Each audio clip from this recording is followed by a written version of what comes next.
साथियों नमस्कार, जय जोहार। साथियों मैं हेमंत कुमार अपना YouTube channel CG code job में आपका स्वागत है।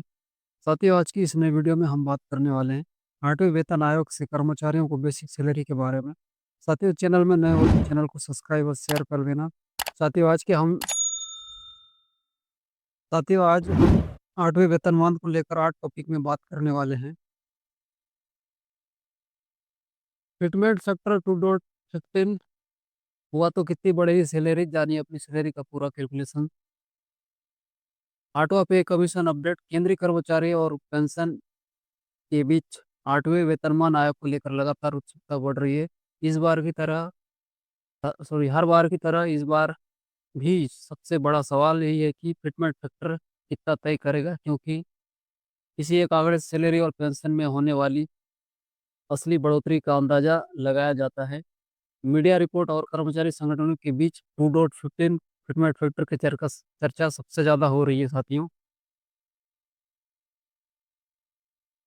7वें वेतन आयोग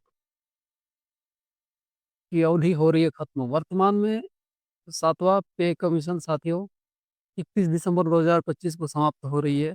ऐसे में उम्मीद की जा रही है कि 8वां वेतनमान 1 जनवरी 2026 से लागू किया जा सकता है। हालांकि सरकार की मंजूरी और सिफारिश में समय लग सकता है, लेकिन अगर देरी होती भी है तो कर्मचारियों को एयर मिलने की पूरी संभावना रहती है। साथियों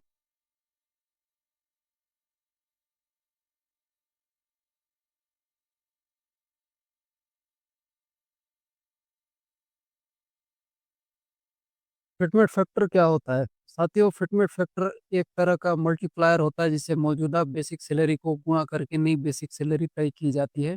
फिटमेंट फैक्टर जितना ज़्यादा होगा सैलरी और पेंशन में बढ़ोतरी उतना ज़्यादा होगी। साथियों सरकार इसे तय करके समय, महंगाई दर, जीवन यापन की लागत, बजट स्थिति और निजी क्षेत्र की सैलरी जानकारी, कई चीज़ों पर ध्यान रखती है। साथियों 2.15 फिटमेंट फैक्टर से कितनी बढ़ेगी सैलरी? साथियों अगर 8वें वेतन आयोग में फिटमेंट फैक्टर 2.15 तय होता है तो कर्मचारियों की मौजूदा सैलरी, बेसिक सैलरी बड़ा उछाल देखने को मिल सकता है।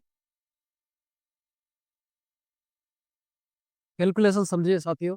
मौजूदा अगर आपका सैलरी पहले से 18,000 है, तो अगर नई सैलरी 2.15 के जरिए अगर जुड़ता है तो आपका 38,700 रुपये लगभग होता है। तो मौजूद बेसिक सैलरी आपका 50,000 है, तो नई बेसिक सैलरी 2.15 अगर मल्टीप्लाई करेंगे तो 1,07,500 लगभग होता है। साथियों यानी साफ है कि फिटमेंट फैक्टर 2.15 बेसिक सैलरी दोगुनी से भी ज़्यादा हो सकती है। साथियों डीए, एचआरए और पेंशन में भी होगा फायदा। साथियों 8वें वेतन आयोग का फायदा सिर्फ बेसिक सैलरी तक ही सीमित नहीं रहेगा। महंगाई भत्ता, हाउस रेंट, रिटायरमेंट के बाद पेंशन, इस सब में फायदा हो सकता है। यह बेसिक सैलरी सिर्फ सॉरी यह सभी बेसिक सैलरी पर भी निर्भर करते हैं। ऐसे में बेसिक बढ़ते ही कुल मंथली इनकम और भविष्य में पेंशन में भी बड़ा इजाफा हो सकता है। साथियों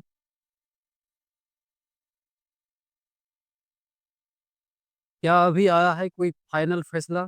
फिलहाल सरकार की ओर से 8वां पे कमीशन या फिटमेंट फैक्टर को लेकर कोई आधिकारिक घोषणा नहीं की गई साथियों, लेकिन अगर 2.50 फैक्टर फैक्टर को मंजूरी मिलती है तो केंद्रीय कर्मचारी और पेंशन के लिए यह सबसे बड़े राहत साबित हो सकती है। साथियों 8वां वेतन आयोग कर्मचारियों के लिए सैलरी और पेंशन में बड़ा बदलाव लेकर आ सकता है।